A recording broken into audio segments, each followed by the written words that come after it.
What's up with it, Bulls fan? Long time, long time. I know. But there's really not much to talk about. We're in the tank season, and it ain't like last year. Last year during the tank season, we looked like we had fight and heart, and you know what I'm saying. We looked like we cared. You know what I'm saying? Like we cared about getting better every day. Um, that's one thing I liked about Hoiberg. Like Hoiberg was a positive guy. You know what I'm saying? I don't know. I think maybe the front office. I don't know. But even though most of us, most of the fans, we were pretty cool with Hoiberg getting fired. I might have said this before, but I think we all were under the impression that we were gonna go get a better coach. You know what I'm saying? Not hire the backup. Because I mean, backups are backups for a reason. You know what I mean? You don't put them in and they're better. Like these discussions go on in different sports and everything. Like backups are backups for a reason. If you got a guy on your bench and he's Phil Jackson, like he's the greatest coach ever, I mean, you hit the lottery because that rarely happens. You rarely gonna have that happen where that guy there, the backup that's assisting this guy, is better than him. You know what I mean? So I mean, Hoiberg just not Hoiberg, Boylan just got a new contract after the Golden State blowout.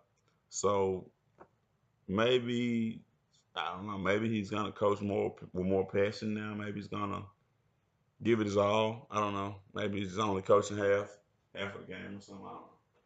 We'll see. But it's been a real rough season, real disastrous season. Horrible, especially considering like the high hopes coming in.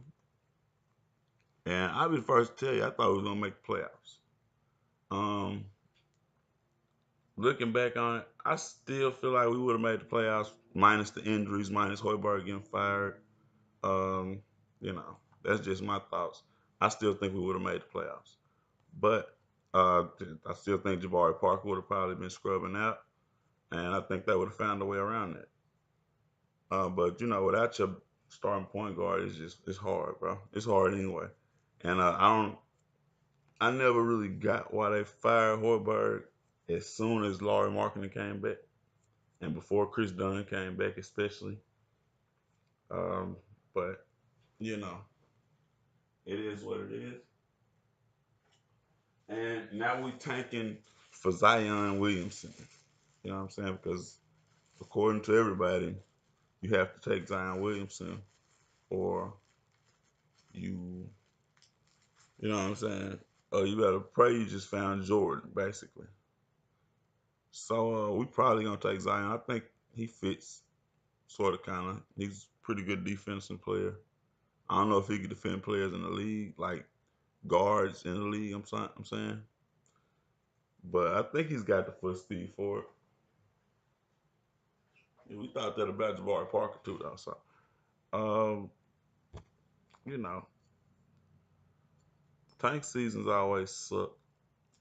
At least last year was one of the more exciting ones I ever seen. I enjoyed watching us then, but this year, yeah, it's just all tank. It's just rough. And you know,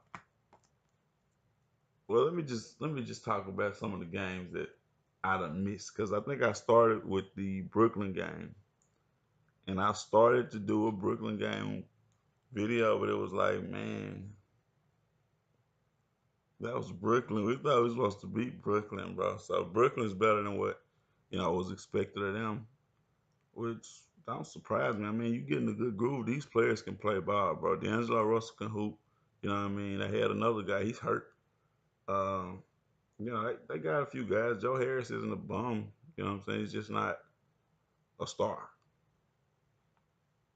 Um, yeah, I mean, yeah. But just the way we lost, though, that 17, kind of like 17-point difference in the second half, where basically we just lost the entire game in the second half. I mean, maybe Jim Boylan wasn't coaching the whole games. I don't know. Maybe he felt like, hey, I'm getting paid like half a coach. I'm gonna, coach like half a coach. I got you half of the game and all the practice. So that's that.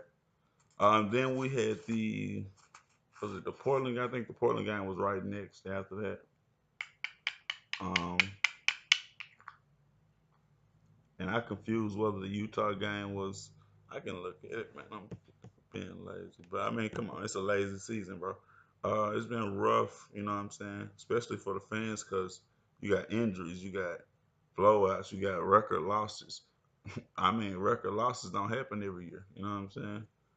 Um, you know, just embarrassment all around. Then you got the worst part is young players who are on the team aren't being allowed to develop as if we're trying to make the playoffs. You know what I mean? Like the holiday move is kind of late. You should have already made that move. I mean, get a young guys a chance to just see, where they can take it anyway. The Lopez move is late. You should have already made that move. Um, Tyler Eulis never touching the court. I don't know how practices work and what team chemistry was with Tyler Eulis, so I can't really say.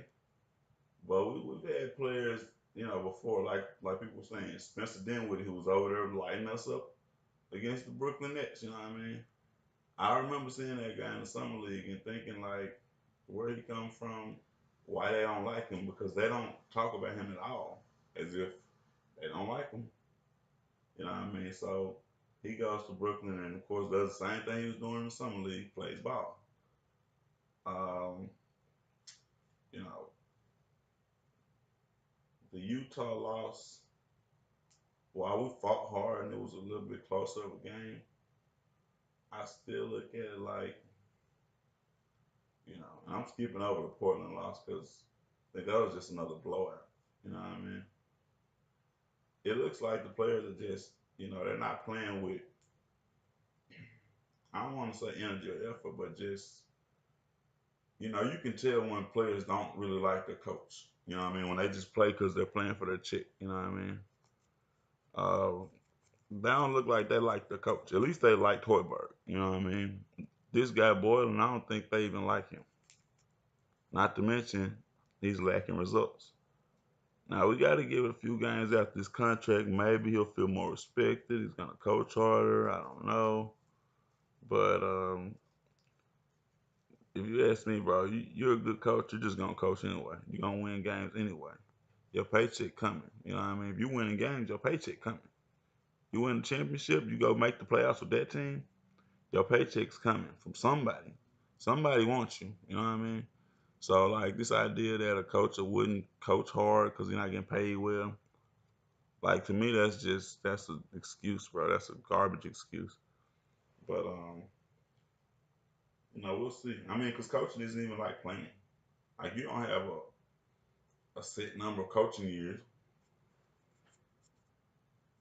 I mean, you rarely hear that. You rarely hear somebody say, "I'm too old. I only got this many years to coach left." Nah, nah. You probably got a few more. Just go to the doctor a little more regularly. So I mean, he definitely doesn't deserve a contract at all. You know what I'm saying? He should be getting paid like an assistant coach because he's coaching like an assistant coach. I mean, 5 and 14 ain't. You know what I mean? That's not. It's not gonna get it. Not to mention you 5 and 14 with starters. You know what I'm saying? With the actual players that they expect to have.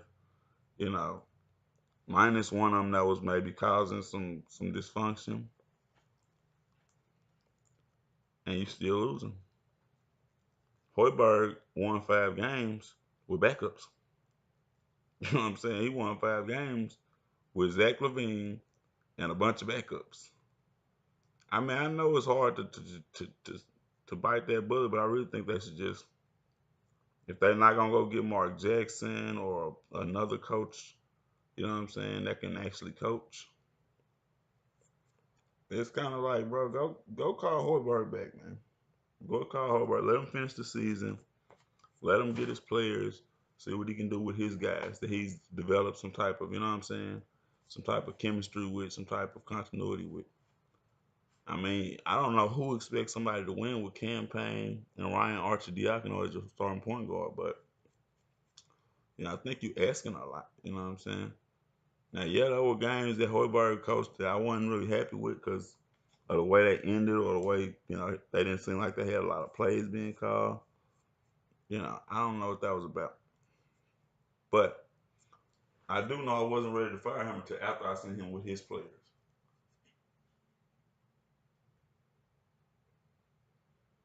But anyway, the Golden State blowout was just, I think Golden State got something against us or something, bro. I don't know what the deal is, but they be coming at us. They coming. I think it's Steve Kerr. It's the Steve Kerr thing. Kerr played for Chicago. I don't think he left on the best of terms, but I don't really know. I think he just went to San Antonio for whatever reason. Still, I feel like when they play us with some extra veracity. You know what I'm saying? Some extra oomph. But I ended up hurting Bobby Portis a little bit more. It's been a rough year for that guy. It's a contract year, and you got more injuries than you ever had in your whole career, basically. So yeah, we're gonna struggle along, tank it on along. Um, I'm pretty much I want to get Zion Williamson. You know what I'm saying? To me, RJ Barrett is a bit overrated, but that's just my opinion. I don't see a lot of versatility in this game like that. Just me personally. Um, Also, he kind of while he's not Zach Levine, he kind of their game look like it'll get in the way of each other. So yeah, I mean Zion kind of is more of a team player. Probably will fit better, and you can see him working on his jump shot. So you got to go with the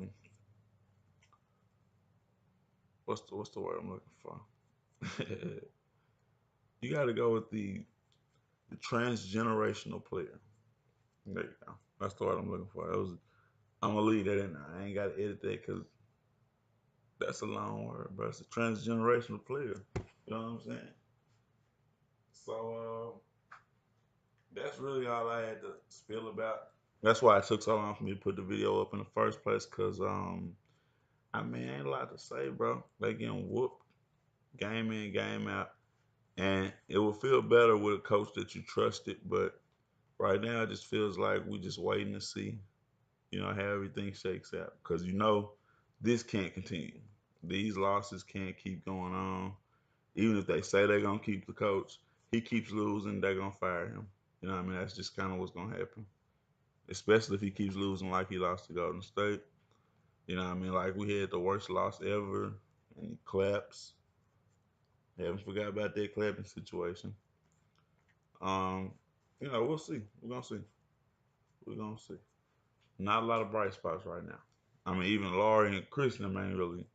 Even Levine. That's why I say, I mean, at least with Hoiberg, bro, you had some bright spots. You had some real life spirited performances from some players. You know what I'm saying?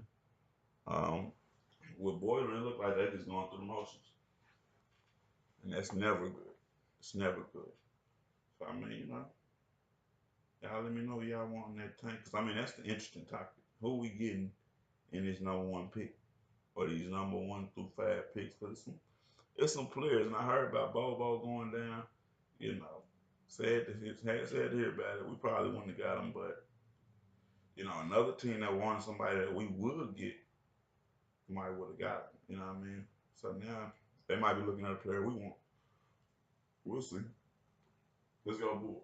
You know what I'm saying? Let's go. Let's go. Let's get some wins or some losses or whichever one gonna help us the most. Let's go.